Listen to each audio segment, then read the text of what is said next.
En el ensayo de autocrítica incluido en su primera obra El nacimiento de la tragedia según el espíritu de la música, Nietzsche distingue entre dos tipos de nihilismo. El primer tipo de nihilismo, conectándolo con la crítica que hace sobre todo a Sócrates en El crepúsculo de los ídolos, se trata de una actitud de fatiga, de negación frente a los instintos que cultivan la vida. Es lo opuesto a la voluntad de poder, cuya finalidad es preservar, cultivar y desarrollar la vida. Este tipo de nihilismo tiene su expresión en la religión, particularmente en el monoteísmo, ya que en el monoteísmo se satanizan las pasiones y para Nietzsche toda forma de represión de las pasiones en favor de la razón implica una actitud de rechazo frente a la vida, frente al cuerpo, a favor del alma. En el caso de la religión, en la religión se niega esta vida y se trata de justificar el sufrimiento y la miseria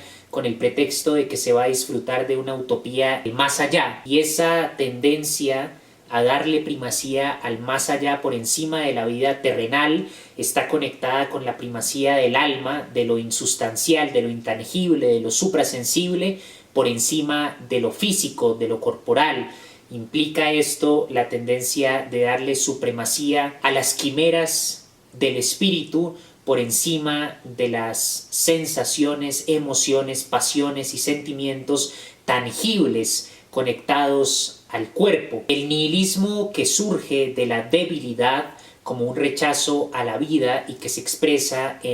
sobre todo en la ética y en la concepción del hombre que presenta Platón a través de Sócrates en el crepúsculo de los ídolos, la tendencia que se configura en el logos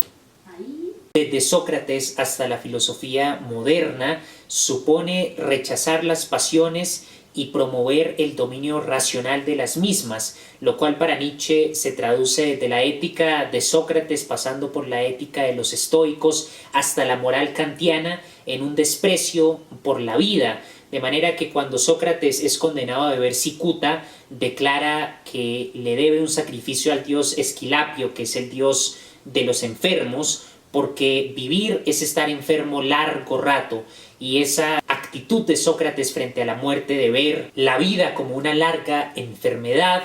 es para Nietzsche testimonio del nihilismo que surge de la debilidad, que primero se expresa en la religión y luego se conserva en la filosofía racional, desde la jerarquía del alma que expresa Platón por medio de Sócrates, donde el alma racional está por encima del alma concupiscible, desde la distinción entre el amor físico, pasional, libidinal y el amor que surge al contemplar la idea, esa diferencia entre lo libidinal y la contemplación en cuanto al amor, el rechazo del cuerpo en favor del alma que después de la muerte contempla las ideas que existen independientemente del contexto humano en la metafísica de Platón, hasta en la filosofía moderna en la distinción entre res cogitans y res extensa que realiza Descartes, aclarando que para tener ideas claras y distintas que permitan conocer la esencia de las cosas y teniendo en cuenta el componente ontológico de la subjetividad plasmado en el cogito ergo sum, cuando la existencia se determina por medio del pensamiento,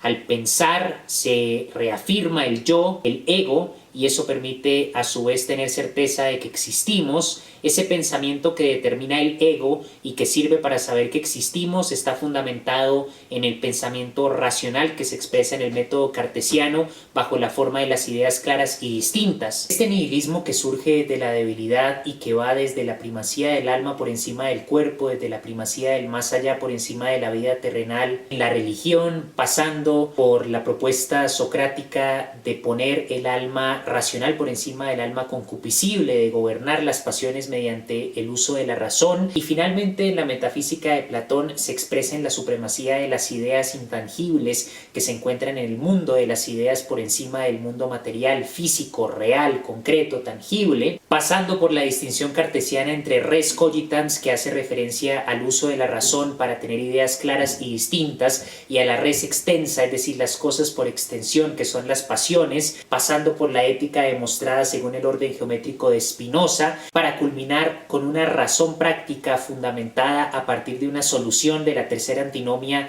de la crítica de la razón pura, donde Kant hace entre el determinismo fenoménico y la libertad en el plano nouménico en el caso del ser humano. Es decir, la realidad física fenoménica está sometida a las leyes físicas newtonianas, pero el ser humano en el ámbito nouménico de la voluntad y del uso de la razón práctica es libre para tomar decisiones y por lo tanto es posible pensar en una moral, ya que el hombre efectivamente es libre para Kant. Sin embargo, Kant fundamenta una metafísica en el uso de la razón práctica a partir de unos imperativos categóricos que son anteriores a la experiencia, y el carácter universal, necesario y a priori de los imperativos categóricos le parece a Nietzsche una expresión del desprecio kantiano hacia la vida, que es consecuencia de este nihilismo que surge de la debilidad. Frente a este nihilismo que surge de la debilidad, Nietzsche identifica un nihilismo que surge de la plenitud y de la fortaleza en el ensayo de autocrítica y también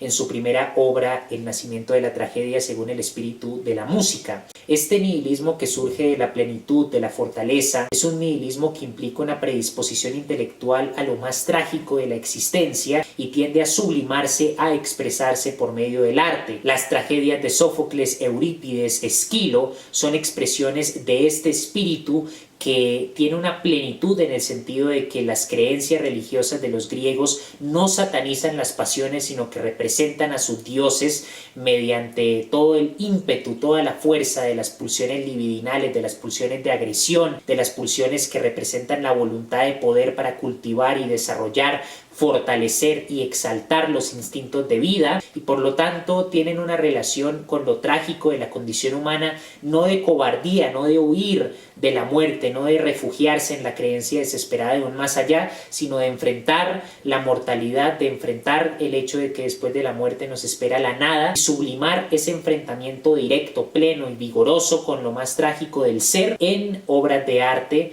ya sea la tragedia, ya sea los poemas épicos de Homero, la teogonía de Hesiodo, las demás creencias religiosas de los griegos que hoy en día se estudian a la luz de la mitología, por lo que la diferencia entre estos dos nihilismos es que el nihilismo surgido de la debilidad niega la vida refugiándose en la idea de un más allá por miedo a enfrentar la muerte, el sufrimiento, el dolor, la miseria, mientras que el nihilismo surgido de la fortaleza enfrenta lo más trágico de la existencia y le da sentido a ese sufrimiento mediante el arte. Es por eso que el joven Nietzsche va a fundamentar una metafísica que justifica el sufrimiento únicamente en la medida en la que ese sufrimiento puede convertirse en la materia prima para obras de arte. Sin embargo, el Nietzsche posterior va a condenar esa metafísica de artista como una expresión del nihilismo surgido de la debilidad, en el sentido de que el Nietzsche posterior va a defender el vitalismo radical frente a esa metafísica de artista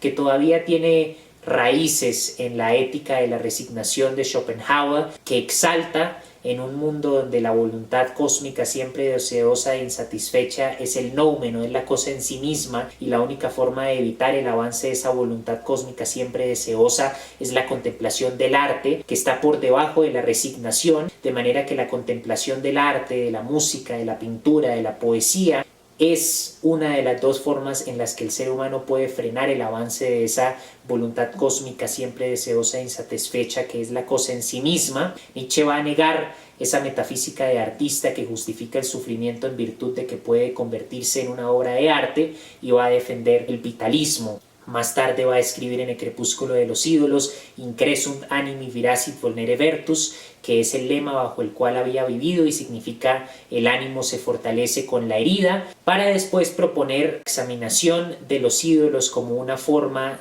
de sublimar el dolor de heridas psicológicas y una forma, por lo tanto, de lidiar con el sufrimiento, que vendría siendo una expresión del nihilismo surgido de la plenitud y la fortaleza.